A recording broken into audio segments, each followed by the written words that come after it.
Welcome to another Insider Special Report. I'm Jarret Johnson. I'm joined by the mighty Joe Yeager. Mighty Joe, man, we're just days out from the opener. And Texas Tech takes on Ole Miss at 11 a.m. at NRG Stadium in Houston on Saturday. Finally, after all the yada yada, we got some more yada yada for them. Keys to the game here. Let's do one key each. Let's start with you, Mighty Joe. What's your key to the game?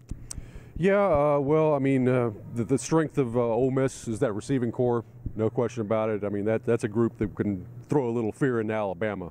They're that good. And Texas Tech with the depleted secondary, down one starter for sure, and I'm still not sure about Yeager Johnson, to be perfectly honest.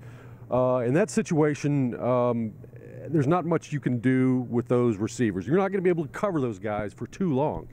And that being the case, you got to counteract that some other way. To me, that means messing up that quarterback. Yeah. And he's a pretty good quarterback, I know, but he's not John Elway or anything yet either at this point.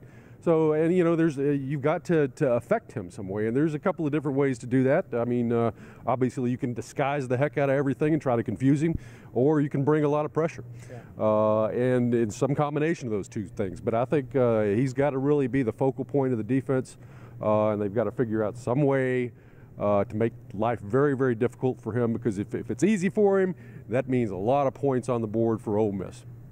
Yeah, absolutely. That's a concern. I mean, I do think they have one of the top 2 or 3 receiving cores in the nation. And they may have the #1 receiver as far as who's drafted first next spring in A.J. Brown. So, and they have several other guys like DeMarcus Lodge from Texas. But for me, I think the most important thing is Tech's offensive line has to dominate the line of scrimmage.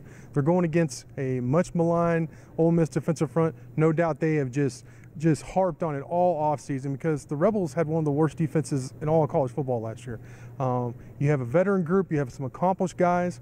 Tech wants to run the ball more. They brought in, you know, a new running backs coach in Clay McGuire, new offensive coordinator in Kevin Johns, who's known for running the rock.